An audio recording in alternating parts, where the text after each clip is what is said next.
বিয়ের আগের রাত, ঘরের এক কোণে বসে আছে রূপা, সাজগোজে যেন এক পরী। মাথায় লাল ওড়না, চোখে একটু জল। কাল সকালে সে তার বাবার বাড়ি ছেড়ে নতুন জীবনে পা রাখবে। আজকের একটা যেন হৃদয়ের ভেতর এক অদৃশ্য ঝড় তুলে দিয়েছে রূপার। তার বাবা আব্দুল মতিন সাহেব নীরবে ঘরে ঢুকলেন। চোখে তার দুশ্চিন্তার ছায়া, মুখে হালকা হাসি, হাতে এক কাপ দুধ, মেয়ের ভীষণ প্রিয়। তিনি রূপার পাশে বসলেন, দীর্ঘ শ্বাস ফেলে বললেন, মারে, আজ একটা কথা বলতেই হবে, না বললেই নয়।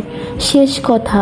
তারপর তুই যে পথেই যাস, জানিস তোর আব্বু সবসময় তোর পাশে থাকবে। মনে মনে হলেও রূপা মাথা নিচু করে বলল, আব্বু, আমি জানি আপনি কাঁদবেন, আমিও কাঁদবো, কিন্তু আমি তো যাচ্ছি আমার নতুন সংসার করতে। মতিন সাহেব মেয়ের মাথায় হাত বুলিয়ে দিয়ে বললেন, মারে, এই জীবনে মানুষ অনেক কিছুই শেখে, বিদ্যা, সৌন্দর্য, রান্নাবান্না, আরও অনেক কিছু, কিন্তু সবচেয়ে বড় শিক্ষা হলো সহ্য আর ভালোবাসা। সংসার মানেই কিন্তু যুদ্ধ না, কিন্তু যুদ্ধের মতোই কিছুটা ধৈর্য লাগে। কিছুটা বললে ভুল হবে, অনেকটাই ধৈর্য লাগে। কখনো মনে হবে স্বামী বুঝছে না, কখনো মনে হবে কেউ পাশে নেই, তখনও মনে রাখবি শান্তি দিয়ে সব কিছু জয় করা যায়। মারে, সংসার তুই কারোর জন্য সম্পত্তি হবি না, তুই হবে একজন মূল্যবান মানুষ, যার মন আছে, আবার যন্ত্রণাও আছে। নিজের সম্মান তুই নিজেই রক্ষা করবি।